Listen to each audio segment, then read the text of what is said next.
India, since independence, has undergone profound transformations in its politics from the dominant Congress system to coalition era, its economics from a controlled democratic socialism to a thriving free enterprise system, its trade from protectionism to liberalization, and its social relations from a rigidly hierarchical caste system to a more egalitarian policy affirming opportunities and outcomes for the lowest castes. However, in recent years, a prominent change can be observed in the interpretation of history, where in the present times the narrative around the contribution of past leaders is presented differently. One such example is of India's first Prime Minister, Jawahar Lal Nehru.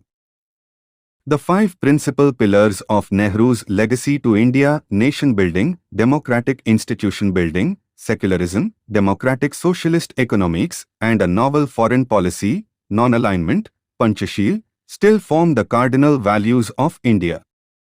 However, some sections criticize Nehru's policies for being responsible for India's strategic failures as well as domestic problems like the Kashmir dispute.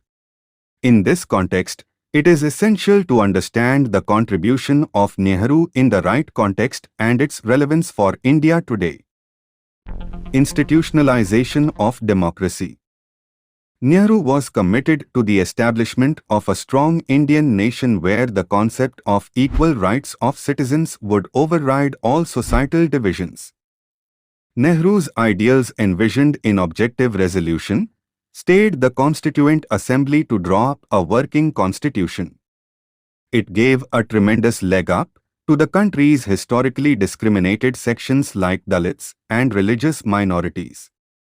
It was he who established the robust tradition of parliamentary supremacy over the military that prevented India from becoming another junta-ruled, third world autocracy. Ideal of secularism.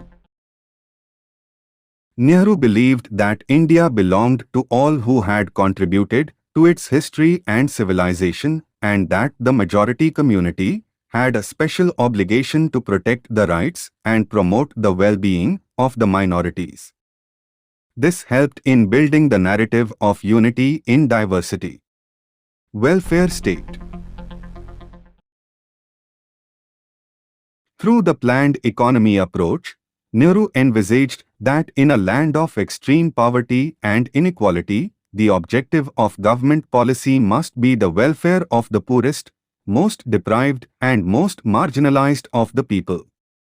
This notion drives the policy of successive governments that poverty and inequality in India cannot be tackled only by the market.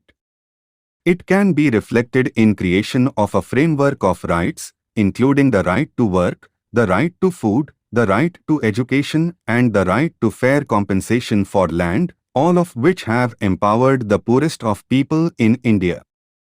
Establishing institutions of excellence.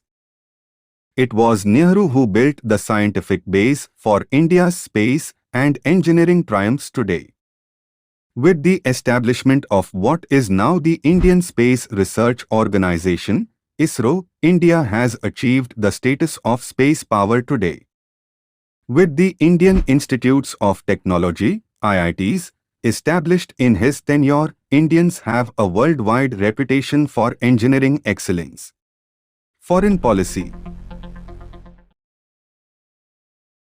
For Nehru, non-alignment (NAM) was the response to the bipolar divisions of the Cold War era. This policy of NAM made India one of the most distinguished leaders of Third World solidarity, reached out to the rest of the colonized world, and forged a joint front against colonialism and a reinvented imperialism. Conclusion. The fears of growing intolerance, communalism, and inequality which may disrupt social harmony, debates in Indian intelligentsia about the erosion of democratic values, freedom of speech and autonomy of public institutions, the emergence of a new era of the Cold War between the US and China marks the relevance of Nehruvian ideology even today.